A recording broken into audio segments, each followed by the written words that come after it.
Hello guys, তোমরা কেমন আছো? আশা করি ভালো আছো আর আমিও ভালো আছি। তো চলে এসেছি নতুন একটা ভিডিও। আজকে ভিডিওটা একটু অন্যরকম। তো আজকে দেখো ডেলিভারি ম্যান দিয়েই শুরু করলাম। হ্যাঁ, আমি একটা পার্সেল অর্ডার করেছিলাম, তো সেই পার্সেলটাই এসছে, সেটাই দাদাটা দিতে এসেছিলো। তো আমি এবার না প্রথমত বলি তোমাদের, এটাই দাদাটাকে আমি প্রথমে ঘুরিয়ে দিচ্ছিলাম, কেন জানো তো আমার যে ডেট ছিল সেই ডেটটা আমার প্রথমত মনে ছিল না যে কবে আসবে, তাই তোমাদের দাদার কাছ থেকে টাকা চেয়েও রাখতে আমি ভুলে গেছি। তো তোমাদের দাদাও দোকানে চলে গেছে, তার হচ্ছে গিয়ে ফোনপেতেও এখন সেরকম টাকা নেই যে মেরে দেবে।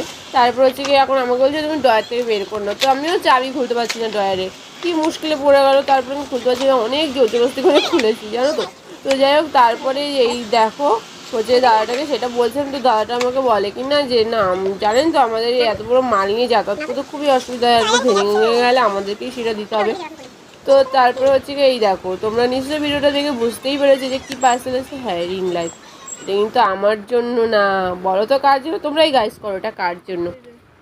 তারপর দেখো রিং লাইটটা আসার পর আমি এত খুশি হয়েছিলাম, আমারও খুব শখ ছিল এটা রিং লাইট নেওয়ার। বাট তোমাদের দাদা আমাকে রিং লাইট দেবে না, কারণ আমার ঘরে দুটো এমনি লাইট আছে, রিং লাইটের মতো নয়, কিন্তু ওটাও ভালো ভিডিওরই লাইট।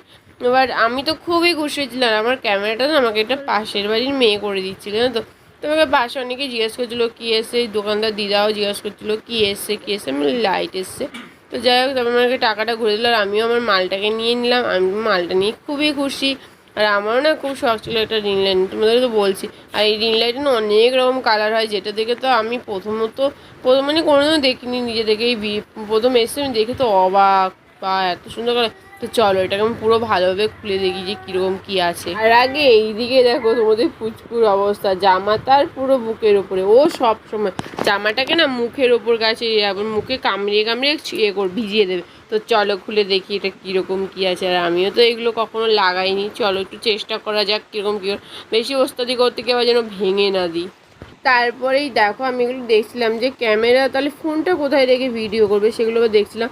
তো যাই হোক, তারপরে এই স্ট্যান্ড যেটা সেটা খুলছিলাম। আর এই যে চিকচিকাটা এত আঠা দিয়ে লাগানো, আমি তো খুলতেই পারছিলাম, জোরে হিসাব টেনে টেনে পাচ্ছিলাম না বলে লাস্ট বলে এরকম স্টিকার না করলে একদম টানা হিজড়া করে খুলে দেবো। চলো, তা আমি দেখো কি জোরে জোরে টেনে টেনে খুলছি, আমার তো খুবই কষ্ট হচ্ছিলো খুলতে, প্রচুর এভাবে লেগেছি। আর এই যে দেখতে পাচ্ছ এইগুলো না, এগুলো আমার ফাটাতে খুবই ভালো লাগে। চলো এগুলোকে গুছিয়ে রেখে দিই, এগুলো পরে ফাটাবো। তো তার আগে চলো স্ট্যান্ডটাকে এবার বের করে দেখি, কারণ অনেক সময় স্ট্যান্ড খারাপ পড়ে যায়। তো এটা কীরকম কী আছে সেটাও দেখতে হবে, যদি খারাপ পড়ে যায় তাহলে তো গেলো, তাহলে মজাটা মুখটাই খারাপ হয়ে যাবে। তো যাই হোক দেখি, দেখো খোলার সাথে সাথেই দেখি না একটা স্ট্যান্ডের মাথা মানে একটা সাইড দেখি না পুরো ভিতর ঢুকে যায়।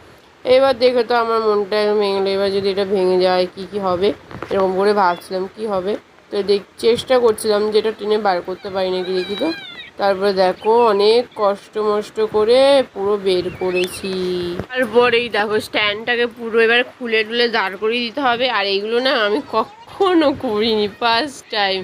আগের যে দুটো তোমাদের দাদা কিনেছিল ওগুলো হচ্ছে কি উনি নিজেই ঠিক করেছিল, তাও মাঝে সাঝে আমি ঘাবড়ে যাই এরকমভাবে খুলতে গিয়ে, কারণ অনেক সময় না আমার হাতে মানে মানে আসে না, কারণ রোজ রোজ ভিডিও করে না তো ওইসব লাইটে, তো না অতটা খেয়াল থাকে না।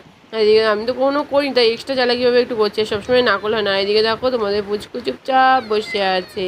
তো যাই হোক আমি একটু এক্সট্রা জ্বালাকি করে করছি, এগুলো কীরকম কী লাগায়, কী করে কীরকম কী করবো। তারপর দেখো এই ক্যামেরা করতে পারছিলাম না, ক্যামেরাটাকে তারপর দেখি এটাকে ঠিকঠাকভাবে লাগিয়েছি। এটা বাঁকানো যাবে, এ করা যাবে। আমি প্রথমে ভাবছিলাম হাই কীরকম কী করবে এটা তো সোজা হয়ে যাবে। তারপর দেখি না এ তো বাঁকানো যায়, বাঁকানো বা ভালো। তো তাহলে আমাকে যদি একটা কিনে দিত, তোমাদের দাদা দেবে না, কিছু করার নেই।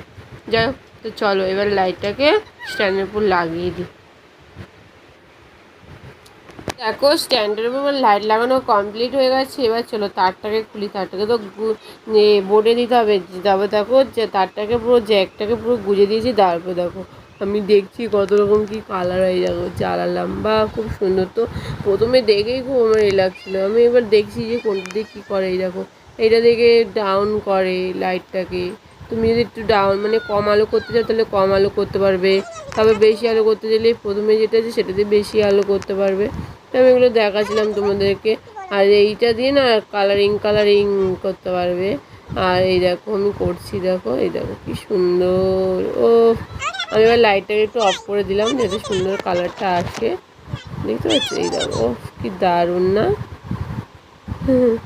আমি বারবার টিভি তাদের করে দেখাচ্ছিলাম। যাই হোক খুব দারুণ লাগছে। আমার কাছে যদি একটা লাইট থাকতো, আমি প্রথমে এটা ভাবছিলাম এটাকে ডিজে ডিজে ডিজে এটা জানি না ডিজে যখন ডিজে বক্স চালানো হবে এটা চালিয়ে নাচতে হবে। খুব সুন্দর না, খুব দারুণ হয়েছে সত্যি, আমার তো খুব পছন্দ হবে। তোমরাই বলো এটা কার জন্য কেনা হয়েছে, তোমরা যদি আমাকে কমেন্ট করে জানাতে পারো তাহলে হ্যাঁ তোমরা ঠিক বলছো, তাহলে আমি তোমাদের কমেন্টের রিপ্লাইটা দেবো যে হ্যাঁ। আর আমার তো খুব পছন্দ, যেটার জন্য আমি পুরো একটু নিয়েছিলাম। যদি আমার এটা হতো তাহলে আমি আরও নাচতাম। তো যাই আজ ভিডিও পর্যন্ত। ভিডিও যদি ভালো লাগে লাইক করো, কমেন্ট করো, শেয়ার করো, আর আমার চ্যানেল নতুন থাকলে সাবস্ক্রাইব করো। টাটা।